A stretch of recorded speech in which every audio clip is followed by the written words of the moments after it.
유년 시절 추리물을 좋아하던 아이가 커서 변호사가 됐습니다. 주로 마약 사건, 성범죄 등 형사 사건을 주로 담당하는 김범환 변호사. 변호사 생활 7년 차입니다. 최근 연예인 대마초 사건, 성범죄 등 사회적으로 지탄받는 형사 사건들을 담당하고 있습니다. 그가 사회적으로 지탄받는 이런 사건들을 변호하는 이유는 무엇일까요? 대법원과 검찰청, 중앙지방법원 등 사법기관이 밀집돼 있는 서울 서초동의 한 변호사 사무실로 가고 있습니다. YK 법률사무소. 이게 크네. 형사사건 전문 법률사무소입니다. 제가 만나려고 하는 변호사는 김범환 변호사. 형사사건을 전문하고 있습니다. 단단한 체구, 착한 듯 보이지만 눈매가 날카롭습니다. 50회 사법고시 합격, 사법연수원 40기, 대한변협 의료 전문 변호사, 현재 YK 법률사무소 대표 변호사입니다. 지금 마약 사범 변호를 전문으로 하시다고 네, 맞습니다. 들었는데 예. 그렇게 선택하신 이유가 있으세요? 개업하기 전에는 이제 의료 전문 로펌에 있었습니다. 그래서 의료 전문 로펌에 있으면서 병원 관련된 사건을 많이 했는데 그때 사건하면서 병원에서 프로포폴 도난 사건이 있었어요. 네. 그 사건을 처음 맡으면서 마약 사건을 접했는데 마약 사건은 좀 특이한 점이 있어요. 형사 사건 중에서도 그러니까 일반 살인이나 뭐 강간 이런 뭐 사기, 뭐 보이스피싱 범죄와 달리 마약 사건은 잘 피해자가 없잖아요. 피해자가 내가 마약을 한들 저는 보는 게 탑이나 뭐 지금 기주봉치 연예인들 마약을 보지 말이잖아요. 탑이 마약을 해서 누가 손해 보거나 피해를 본 사람 있나요? 아무것도 없거든요. 본인. 맞아요. 맞는 말. 정확한 말씀인데 본인의 인생을 망칠 수 있기 때문에 사회적으로 통제를 하는 거잖아요.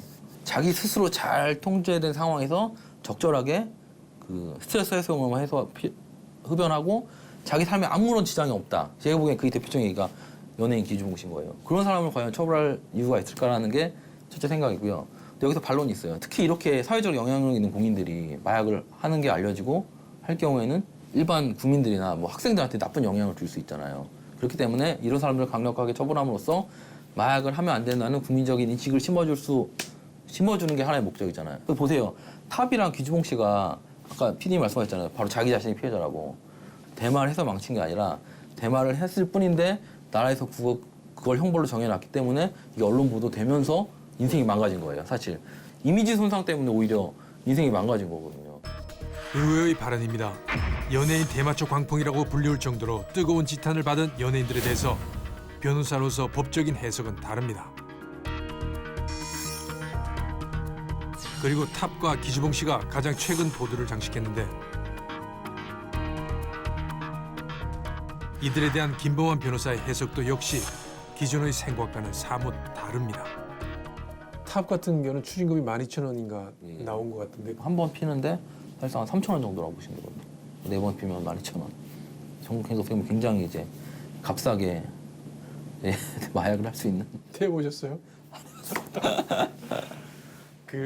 지금 하신 게 되게 그러니까 커멘트가 되게 인상적인데 이제 마약이라는 게 사실 개인을 내가 내 뭐 자살 시도를 했다가 맞습니다. 죽지 않고 살아나면 그걸 처벌은 하지는 않잖아요. 맞습니다. 국가에서 마약이라고 하니까 마약인 거예요. 그게 원래 그 마약이라는 게 있는 게 아니라 나라에서 이거 마약으로 지정해 하면 그때부터 이제 그게 마약이 되는 거거든요. 정상적인 생활을 정신 생활을 저해하기 때문에 그런 거 아닌가요? 예, 맞죠. 예. 물론 이제 극단적인 마약 중독자분들도 계신데 대부분은 한두 번 친구랑 같이 폈고 친구가 권해서 한 번 폈는데 수사를 받을 때 얘기하거든요. 수사기관에서 너랑 같이 피네 뭐 한 5명 얘기해. 그럼 그 중에 한 명 잡혀가요. 그럼 자기 진짜 호기심에 한 번 폈는데 아무런 삶에 영향도 없고 더 필 생각도 없는 분들이 대부분인데 그런 분들까지 굳이 잡아다가 처벌을 할 필요가 있을지 약간. 그러면 법정 가면 어떻게 다투세요? 지금같이 어떤 논리로 다투세요? 그러니까 보통 이제 판례도 있는데요. 소변 검사는 일주일 안에 핑계 나와요. 소변 검사에서 양성이 나왔다. 그건 이제 사실상 상습 표면자로 봅니다. 모발 검사는 한 8개월에서 10개월까지 나와요. 근데 6개월이 지나면 법원에서 언제 어디서 어떻게 했는지 특정할 수 없다고 해서 사실상 그 모발 검사의 증거 능력을 신빙성을 인정하지 않아요. 아, 그렇습니까? 공소 사실이 특정되지 않아서 그 유죄 판결을 안 하는 것도 있지만 굳이 한 10개월 전, 1년 전에 대마초 한 번 피고 1년 동안 안 폈던 사람을 처벌할 필요가 없다는 그런 약간 철학적인 사고도 있다고 생각해요, 저는. 이번 탑 같은 경우 예. 그 처벌이 약한 거 아니에요? 대마초 초범이 집행유예 나오는 거는 그러니까 일반인들은 오히려 약간 그 당연한 결과라고 해야 되나요? 일반적으로 나오는 결과. 탑은 제가 보기에는 이렇게 언론에 보도되고 사회적 이슈가 되면서 또 공인이라는 것 때문에 오히려 더 강하게 처벌된 사례라고 저는 생각해요. 가인 같은 경우는 권유를 받았다고 했는데 권유하는 것, 뭐 권유 받는 것 자체는 행위를 하지 않았으면 권유 받는 것 자체는 예. 죄는 아니죠. 네, 맞습니다. 권유하는 것, 권유받는 것 다 죄가 아니고요. 근데 권유가 좀 구체적으로 특정 뭐 사이트라든가 뭐 연락처를 알려줘서 여기서 구해서 펴봐라 이 정도까지 이르면은 뭐 공범 내지는 말선으로 처벌할 수 있을 것 같은데요. 단순히 그냥 야, 대화 한번 해봐 뭐 이 정도 구두로 권유한 정도는 일단 형사에서 처벌 가지고 주면서 해봐 이거는. 주면은 준 거 자체도 이제 소지죄가 되고요. 주는 것도 죄가 되고요. 예.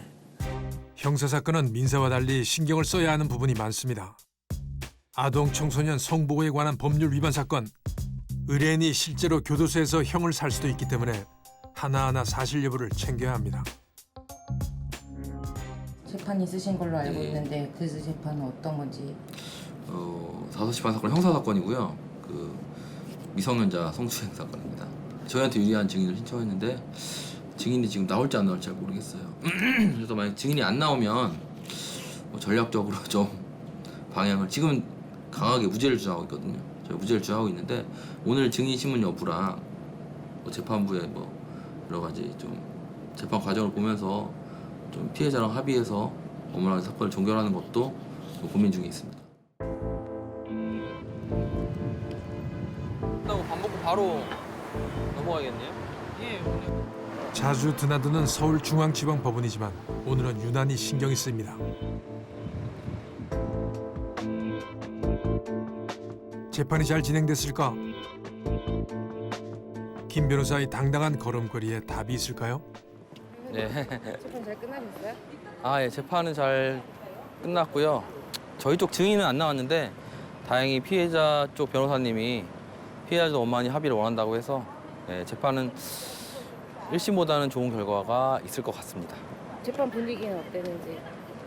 재판 분위기는 이제 좀 판사님도 약간 피고인의 처지를 좀 이해해 주시는 것 같았어요. 그래서 좀 많이 격려도 해주시고 좀 이것저것 많이 물어봐 주시고 해서 결과는 좀 봐야겠네요. 예, 형사 전문이시죠? 예 맞습니다. 예. 그렇게 택한 이유가 있으세요? 어릴 때부터 좀 추리소설을 많이 좋아했습니다. 거의 저도 그런데. 덕후라고 할 정도로 추리소설 매니아였는데 아까 추리소설 보면은 어떤 대부분 살인이잖아요. 강력범죄가 있고 소설 안에서는 그 사람이 왜 죄를 졌으며 그렇게 범행에 이르게 된 경위나 뭐 가정 환경이 다 나오잖아요. 범죄 관련된 직업을 갖고 있긴 했어요. 그러다 보니까 또 그 중에 가장 가까운 게 뭐 경찰이나 법조인인데 그래도 아무래도 좀 법조인 쪽으로 꿈을 갖게 됐고 저도 형사사건 쪽으로 사건을 많이 하게 된 것 같습니다. 검사도 있잖아요. 그 사람이 왜 죄를 졌는지를 생각하는 사람이기보다는 오히려 좀 그거를 악으로 지정하고 오히려 처벌하기 위해 뭐 좀 맹목적으로 하는 경향이 있거든요. 근데 변호사들은 살인을 한 경우에도 왜 살인을 했고 그 심경이 어떤지 살인을 할 수밖에 없었던 이유는 무엇이었는지에서 최소한 그 사람 입장에서 한 번쯤은 또 생각하고 그 생각을 전달해 줄 수 있는 직업이 변호사라서. 제 눈에는 아기 때의 모습이 지금이랑 비슷합니다. 추리소설을 무척이나 좋아하던 소년이 추리소설의 피의자를 변호하는 법조인으로 성장했습니다.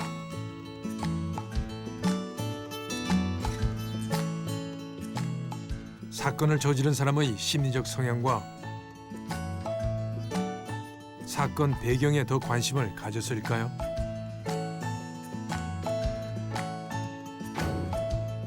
최근에 시작한 아프리카 TV 방송은 김봉원 변호사의 영역을 넓히는 데 큰 역할을 하고 있습니다.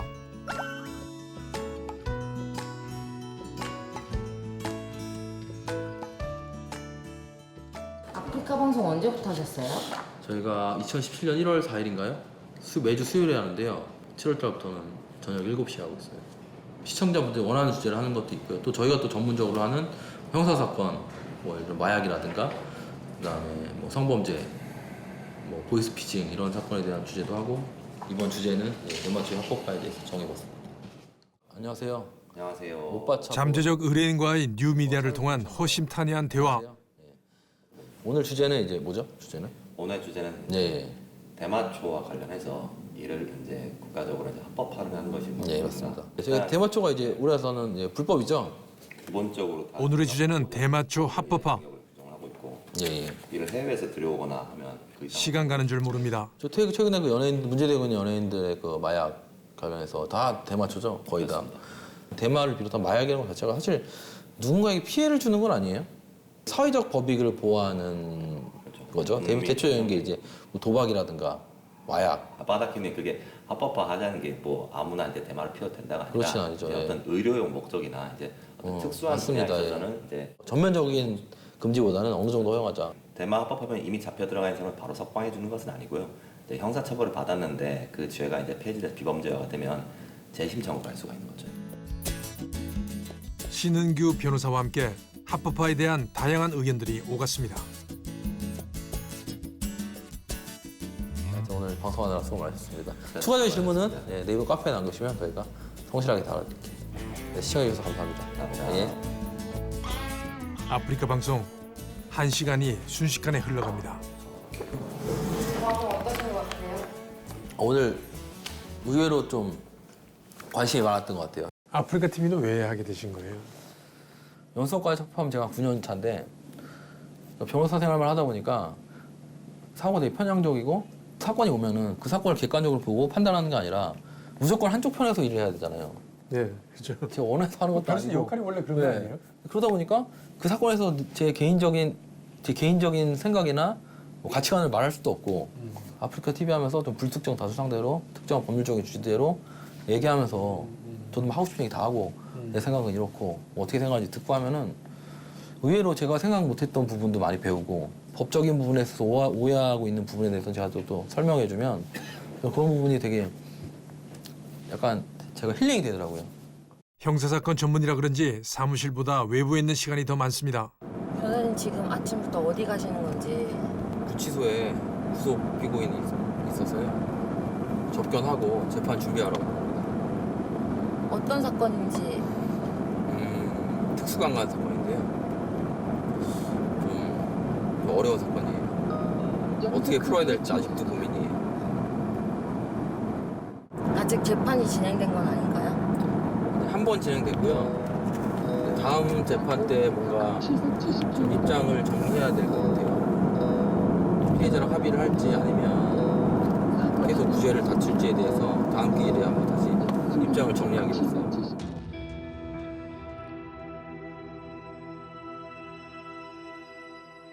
취재팀은 교도소를 같이 들어갈 수 없기 때문에 입구에서 내렸습니다. 안양교도소, 의뢰인은 현재 자유를 잃은 상태입니다. 그만큼 다급합니다.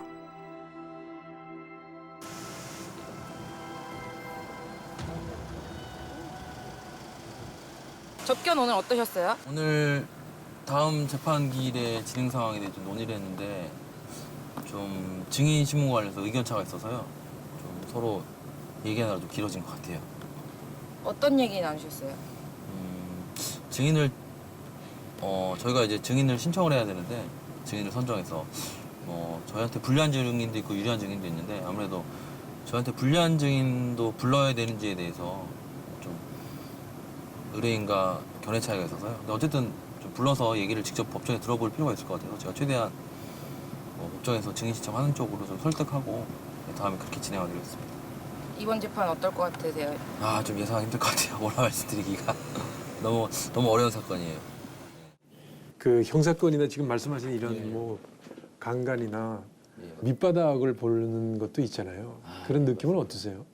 그러니까 어떤 삶을 살든 그 어떤 환경에 자라났든 그 밑바닥은 똑같더라고요.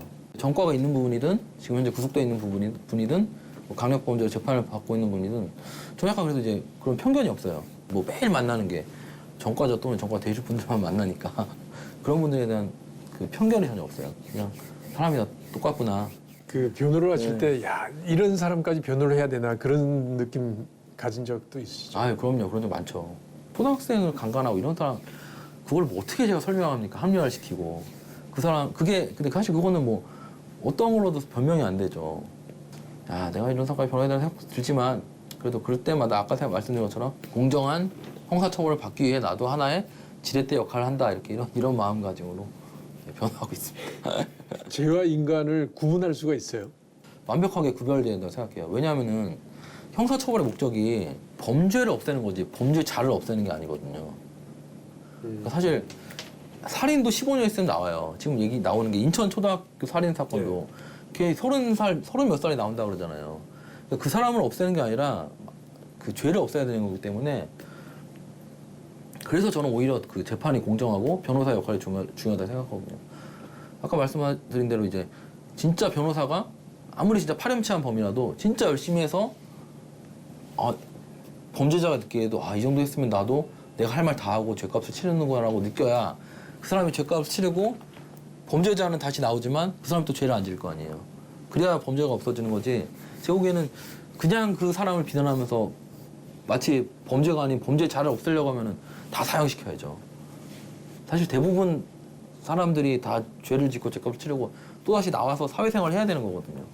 그런 면에 있어서 저는 죄와 범죄는 그러니까 범죄자와 범죄는 확실하게 구별돼야 된다고 생각해요. 제가 어떤 기자님이 저한테 연락이 왔어요, 갑자기. 아니 이렇게 다들 욕하고 비난하는 중범죄자들만 골라서 그래도 피해자가 아닌 가해자 편만 변호하시는 이유가 뭐라고 그러더라고요, 제가. 그래서 아니 그럼 변호사가 그런 사람들 변호하지 누구를 변호하냐고. 다 손가락질하고 욕하는 사람들 같이 비난하고 댓글에 욕다는 거는 제가 보면 어떻게 보면 그게 되게 쉬운 일이에요. 어떻게 마음도 편하고 속도 시원하고 보람도 있고 오히려 그런 그 어떻게 보면 사회적으로 악인이라고 낙인을 찍히고 중범죄자로 비난받는 사람들을 변호하면서 보람을 느끼는 게 사실 더 변호사로서의 더 훌륭한 자세라고 생각합니다. 그러니까 상대방이 범인인 게 살인이라고 네, 했을 때 맞습니다. 그 실제로 살인을 저지른 게 거의 네. 거의 확실해요. 네. 그래도 변호 뭐 돈이 많든지 해서 변호를 선임하든지 아니면 뭐 국가에서 선임하든지 국선으로 자 범인인 걸 아는데 변호를 해야 되는 그거는 법리로 어떻게 이해를 해야 돼요? 실제로 제가 그 사무실 개업하고 처음으로 했던 형사 사건이 살인 사건이었어요. 네. 그때는 뭐 농약 살인 사건이었는데 언론에도 나왔던. 당시 김 변호사는 동네 주민에게 농약을 먹여 살해한 60대 피의자를 변호했었습니다. 당시 1심과 항소심에서 징역 12년을 선고받고 대법원에서 형이 확정된 사건. 그러나 김 변호사는 아쉬움이 남습니다. 대법원까지 확정됐어요. 유죄 판결이. 근데 사실 저는 지금도 약간 진짜 그분이 범인일까라는 의구심이 약간 들어요.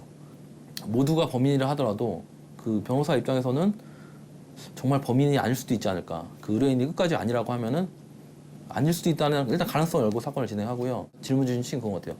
아니 누가 봐도 범인이고 변호사인 내가 봐도 범인인데 본인이 범인이라고 자백을 했어. 했는데 이거는 그렇게 범죄자가 정말 이제 안면 몰수하고 뻔뻔해지는 것도 하나의 권리라고 생각은 해요. 기본적으로 저는 그렇게 그 뻔뻔해진 이유를 일단 좀 생각을 해봐요. 저는 그래서 만약에 그렇게 뻔뻔해지는 합리적인 이유가 있다면 그거에 대해서는 존중을 해주려고 해요. 근데 대표적으로 그렇게 뻔뻔해지는 이유가 뭐냐면요.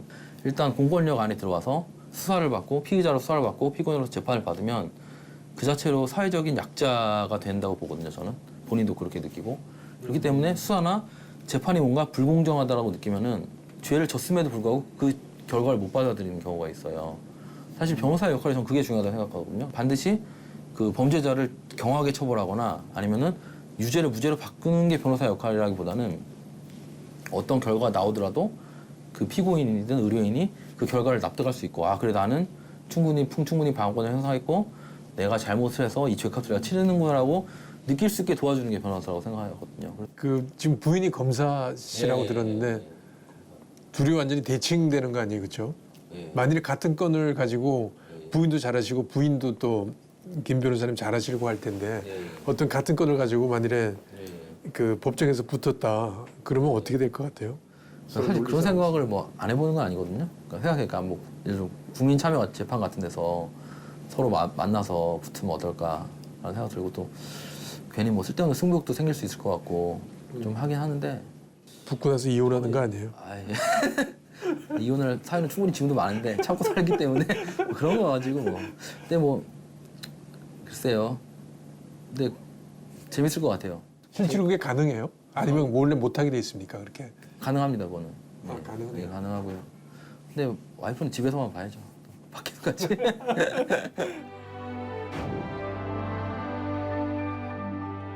김 변호사는 현재 부인이 검사로 법조인 부부입니다.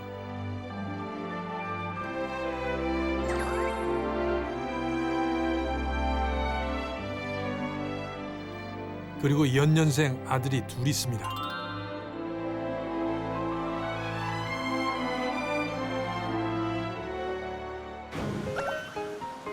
법조인 부부라 무척이나 바쁘게 생활하고 있지만 아들에 대한 정성은 지극합니다.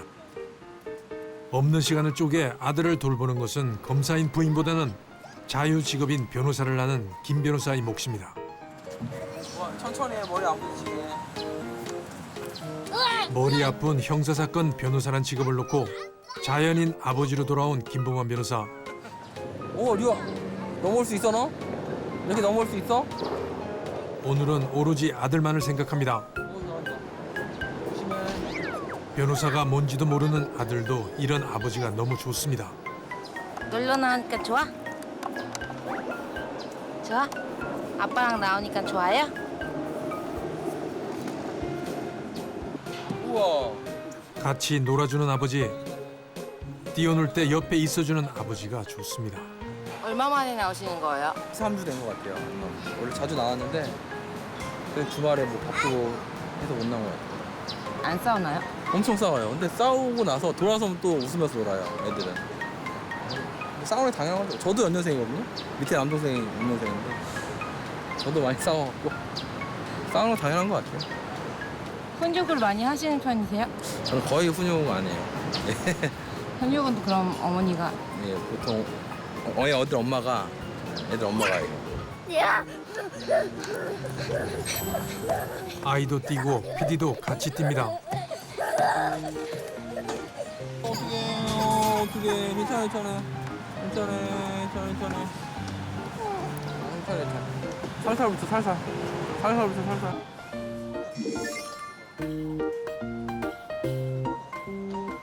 조심히, 알았지?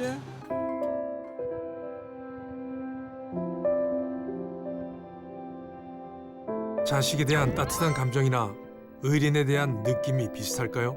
이상적인 의뢰인하고 변호사의 관계는 어떤 거라고 생각하세요? 일단 얘기를 많이 들어주는 게 중요한 것 같아요. 사실 변호사님들이 잘 못하시는 게 그 사람 얘기를 들어주는 걸 잘 못해요. 근데 그분들은 어디 가서 얘기를 할 데가 없는 분들이거든요. 자기 변호사한테 얘기해야지. 그래서 얘기를 최대한 많이 들어주면은 사실 사람이 말하면서 많이 풀리거든요.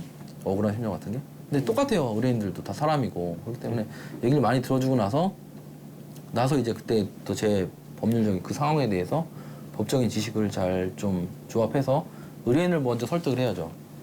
예, 그래서 사건을 진행하는 게 제일 중요한 것 같아요. 사법 불신이 제일 요즘에 이슈잖아요. 사회적으로도. 그다음에 뭐 법원의 판결에 공감하지 못하고 법원이나 검찰이 뭐 국민과 소통하지 않는다. 문제다. 이런 얘기가 많은데 하지만 제가 보기에는 최우선적으로 소통해야 될 거는 그 사건 당사자인 것 같아요. 그 피고인. 그 사람들과 법원 검찰이 직접 뭐 소통하거나 그 사람들을 설득하거나 아니면은 그 사람들에게 당신도 이 법 테두리 내에서 공정한 절차를 진행되고 있습니다라고 소통을 못하면은 과연 그게 일반 그 사건을 직접 모르는 대중들을 어떻게 공감시킬 수 있겠어요? 의뢰인도 자기한테 불리한 얘기는 잘 안 하죠. 마음 완전 털어놓고 이야기는 변호사한테. 그게 능력인 것 같아요. 완전히 털어놓게 하는 게 변호사의 능력인 것 같아요. 재판 가거나 조사 참여 가서 수사기관이나 검찰이 내놓은 증거에 깜짝깜짝 놀랄 때가 많아요. 불리한 증거는 안 내놓기 때문에. 그렇기 때문에 처음에 어떻게든 그 불리한 증거를 먼저 아는 게 알고 대비해야 되거든요. 근데 의뢰인들은 자기한테 유리한 것만 계속 늘어놓는데 처음에 얘기하면서 뭐 자기한테 불리하거나 아니면은 자기가 쓸데없다고 생각하는 내용까지 다 털어놓게 이야기하는 게 도움이 된다. 그리고 그렇게 만드는 게 또 변호사의 능력이죠. 예. 제 의뢰인한테 그 누구나 그 사람 손가락질해도 그 의뢰인한테 그분이 범죄자를 할지라도 그분한테 좀 인정받는 변호사가 되고 싶어요. 그리고 또 그게 또 진짜 좋은 변호사라고 생각하고요. 형사사건에서 의뢰인을 변호할 때 가장 중요한 것은 의뢰인을 신뢰하는 것이라고 김범환 변호사는 말합니다. 가장으로서 바쁜 아내를 위해 가정을 돌보는 자상한 남편이지만 만일 법정에서 검사인 아내를 만난다면 이길 수 있다고 자신 있게 말합니다. 과연 아내도 그렇게 말할까요?